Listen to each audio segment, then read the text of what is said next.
Bonjour à tous, je m'appelle Ramanuisu Tainav Tchekeni, je suis le co-créateur du jeu de société Chimpe. En fait, Chimpe, c'est un jeu de société qu'on a créé euh, pour, euh, pour faire promouvoir le folklore malagasy. Comment l'idée de Chimpe m'est venue? En fait, on voulait jouer au loup-garou avec des potes, mais avec des personnages du folklore malagasy. Du coup, on a fait des recherches et on a trouvé Chimpe, Faramade, Mkodpekib et tout ça. Et on a adapté le concept à ces personnages-là. Chimpe, selon moi, s'adresse à tout le monde, mais il faut quand même certaines conditions pour pouvoir y jouer. Chimpe est né il y a, il y a 3 ans, je dirais. C'était juste une idée, mais entre l'idée et la réalisation, il nous a pris pas mal de temps. Pour jouer à Chimpe, d'abord il nous faut un narrateur.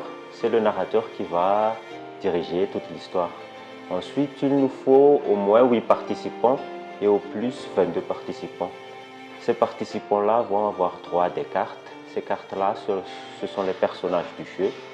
Et le rôle de chacun dépend de la carte qu'il va obtenir. Pour jouer à Chimpe, donc, il faut être attentif et être concentré parce qu'il y a 2 phases. Il y a une phase nuit et une phase jour.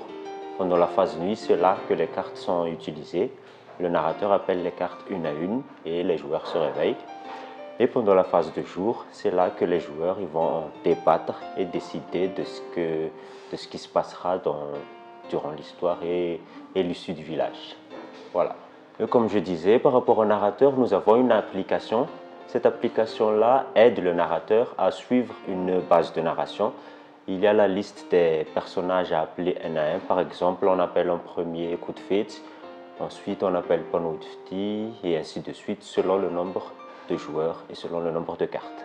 Des messages cachés dans Chimpe, je ne crois pas, mais le message dépend essentiellement de ce que les gens comprendront de l'issue de la partie. En fait, le plus dur, ça a été d'adapter le concept au folklore malagasy parce que le jeu est inspiré des jeux de rôle secrets tels que Loup-garou, Mafia et Undercover.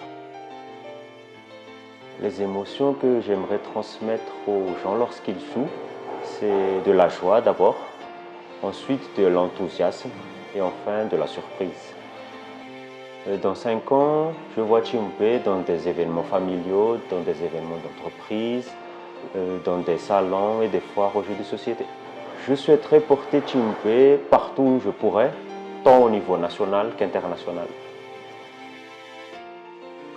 Afin d'acquérir le jeu, vous pouvez envoyer un message sur la page Facebook Chimpe ou sur le compte Instagram Chimpe le jeu.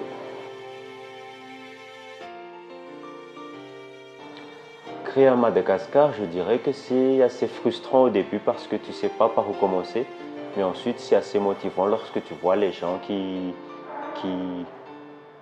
t'aident par rapport à ton idée. Le temps qui nous a pris pour créer Chimpe, je dirais 1 an entre l'idée et la réalisation, mais ça fait maintenant 4 ou 5 ans que Chimpe existe. Ensuite, les membres de l'équipe, nous avons, d'abord il y a moi, et ensuite il y a Setir, le co-créateur, c'est lui le spécialiste en jeu de rôle. Et aussi nous avons 2 animateurs qui sont très motivés, il y a Michael Le Fou et Munro Malal. Et à côté, il y a ma soeur et ma copine qui nous aident comme elles peuvent. Et aussi, il y a Math Création qui a créé l'application que nous utilisons pour les narrations. Oui, nous avons un jeu en préparation. Il s'agit d'un jeu par rapport au Akamatach. Comme Chimpe, le jeu sur les Akamatach sera un jeu de cartes. Est-ce que j'ai déjà pensé à abandonner? Oui, plusieurs fois, mais heureusement que je n'ai pas fait ça. J'aimerais inspirer l'audace d'abord et ensuite la persévérance. Un tournoi de Chimpe à Madagascar, pas encore, mais les gens nous demandent de faire ça, du coup ça sera dans nos prochains projets. Chimpe en 3 mots, attention, communication, décision. Sous stratégie pour gagner, je dirais stratégie plutôt, mais il y a une petite partie de chance aussi. Je préfère gagner ou m'amuser. Je dirais que je préfère m'amuser, mais c'est toujours c'est toujours un petit bonus de gagner. Quel est le moment le plus frustrant quand on joue à Djimbe?